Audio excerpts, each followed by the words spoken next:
Another Roman, sometimes this touches historically on an actual event of history. These, of course, were fictionalized things, the last couple.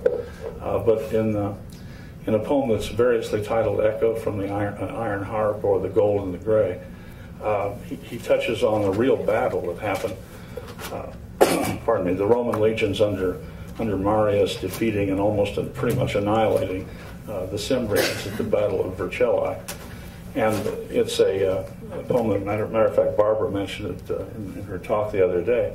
It's a poem that features a very strong woman character and the speaking voice, and maybe brings in a little bit of the theme of reincarnation, or at least something mystical, because he's telling this poem after his death, evidently. So there's some nice visions of things there. He talks about, to skip a few centuries up, there's a poem about the Crusades.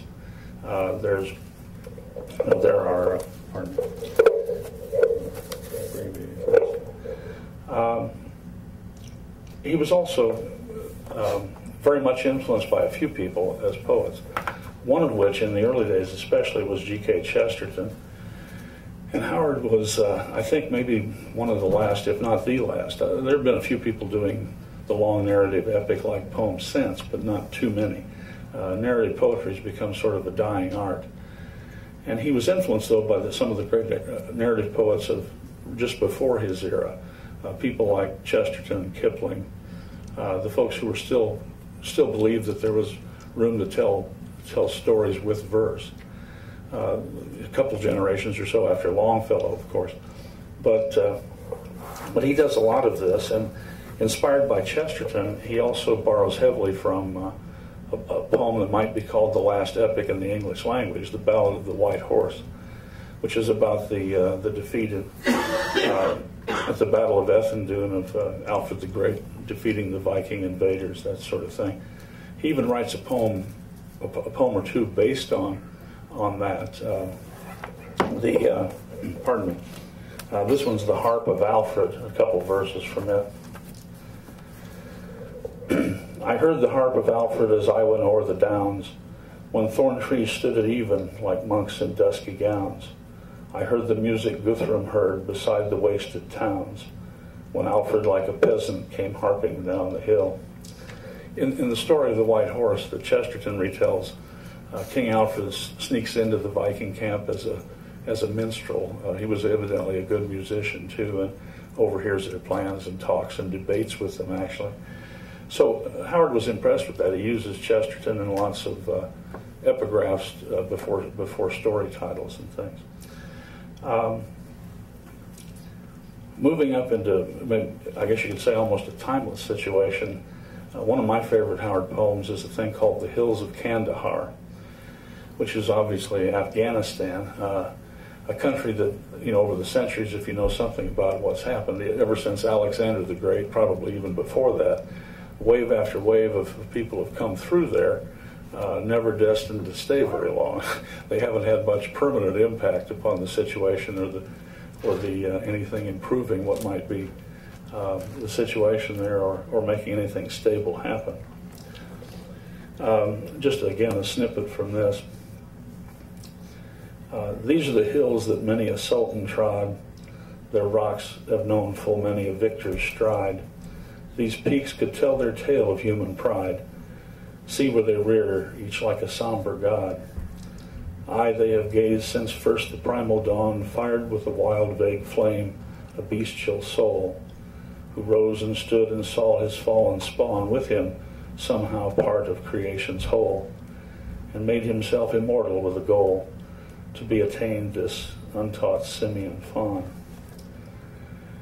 They will be brooding when mankind is gone, the teeming tribes that scaled their barricades, dim hordes that waned at dusk and waxed at dusk and waned at dawn, are but as snow that on the shoulders fade. So he does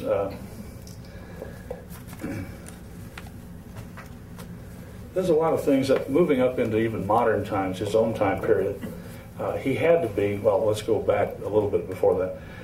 All of you are familiar, I'm sure, with Tennyson's poem, The Charge of the Light Brigade. Sometimes Howard's poetry shows direct influences by people or poets that have preceded him. In the second of two San Jacinto poems about the battle that essentially is the one that frees Texas after the Alamo, the victory at San Jacinto is one of the the important events. If you recall Tennyson, it's the half a league, half a league, half a league onward. Cannon to the left of them, cannon to the right of them, all that stuff. In dactylic meter, which is not very common in English. And here's the first chunk of San Jacinto. Red field of glory, ye knew the wild story, blazing and gory were ye on that day. Silence before them, warrior winds bore them, red silence o'er them followed the fray. Of course, San Jacinto becomes a great victory, and the Light Brigade effort wasn't quite so much. Howard had to be, and he was affected by the First World War, other things in his early life. And so even from some of his first poetry, like the Private McGrath of the AEF and other poems like that, he writes poetry about World War I. So, all the way up to the present, or his present, one poem, A Dawn in Flanders. There are no fewer than 5 or 6 poems that deal with the First World War. Ultimately, what Howard does is, and I've got just one sort of an overview of it, maybe the one that encompasses his historic notion. This is a thing called The Road to Yesterday. And I'll just read the last stanza. Dim kings ride there, and planets blaze, and shadows flit for eye, where gleams along the ages haze the road to yesterday.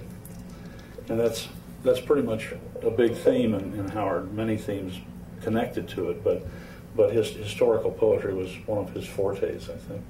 What I'd like to talk about today is Howard's place in Texas poetic letters. I'm going to talk about some of his poetic contemporaries and explain why he deserves more attention, and I'm going to try to put it all in a historical perspective. I'm going to talk all about history, not the historical periods of the poems and not the elder gods, both of which I think have their own significance, but more minds directed at the timelines and circumstances of Howard's place in letters, both nationally and at a state level, and especially the state level, since I know that best of all. My notes and what I'm going to be talking about are mostly drawn from research from the book, but also from my own research and from my own experience being a laureate for the last 6 years and a poet for the last 40.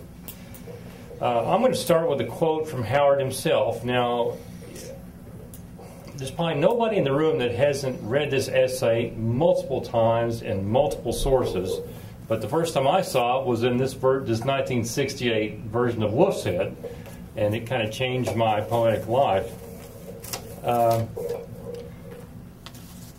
And Robert E. Howard says, I was the first to light a torch of literature in this part of the country. Y'all recognize this essay? Mm-hmm. However small, frail, and easily extinguished that flame may be, I am in my way a pioneer. To the best of my knowledge, I'm the first writer to be produced by a section of the country comprising a territory equal to that of the state of Connecticut. In the last few years, a large number of youngsters have taken to writing. Some of them show real merit. Some have already far surpassed me. But I was the first writer of the post-oak country. My work's lack of merit cannot erase that fact. By first, of course, I do not, of course, mean in point of excellence. God knows I mean in point of time. There are some real writers growing up in this country now whose work will be read and applauded long after my work has passed to the oblivion it will earn.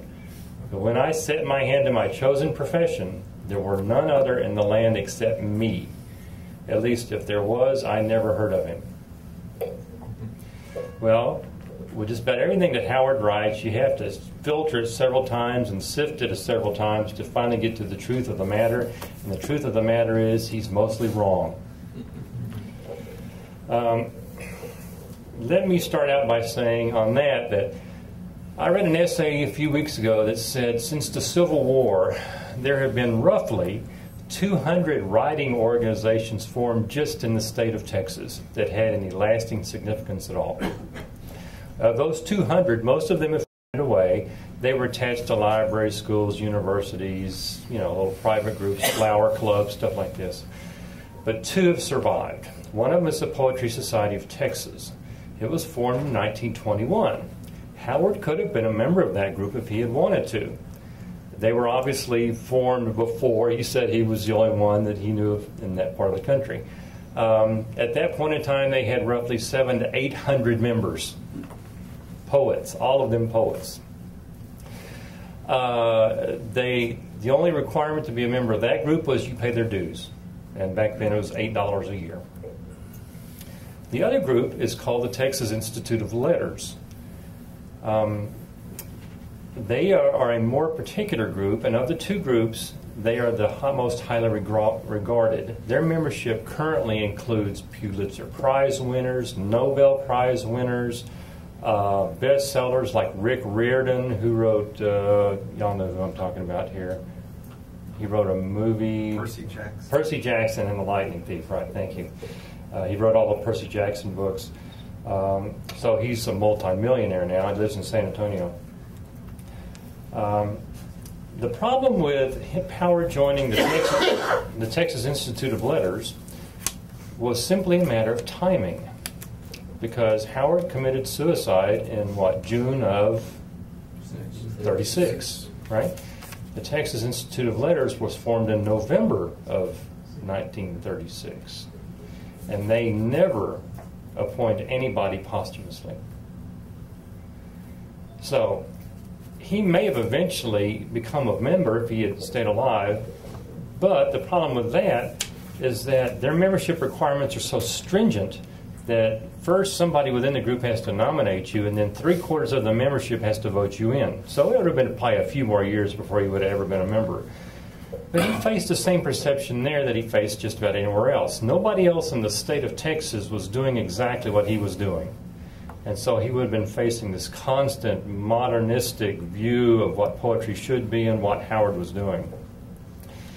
Without that stamp of academic acceptance, Howard's never successfully broken into the poetic worldview of the non-fantasy world academics. It's easier to market a book by Seamus Heaney or Maya Angelou than it is a book by Robert E. Howard when it comes to poetry. Like it or not, if Howard's poetry is going to be nationally recognized, and for the achievement it really is, then it needs to be blessed by the academic community. And I'm hoping that the book I'm working on with Paul will help address that.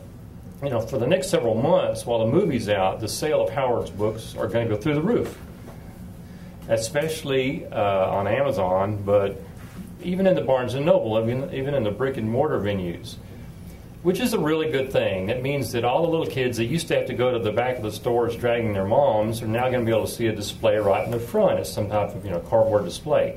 And you've really arrived when your characters are made into a Risk version of some kind, right? That's what you really hope happens. But one way or another, you want to raise the visibility, and especially you want to raise the visibility for Howard's poetry to the academic level.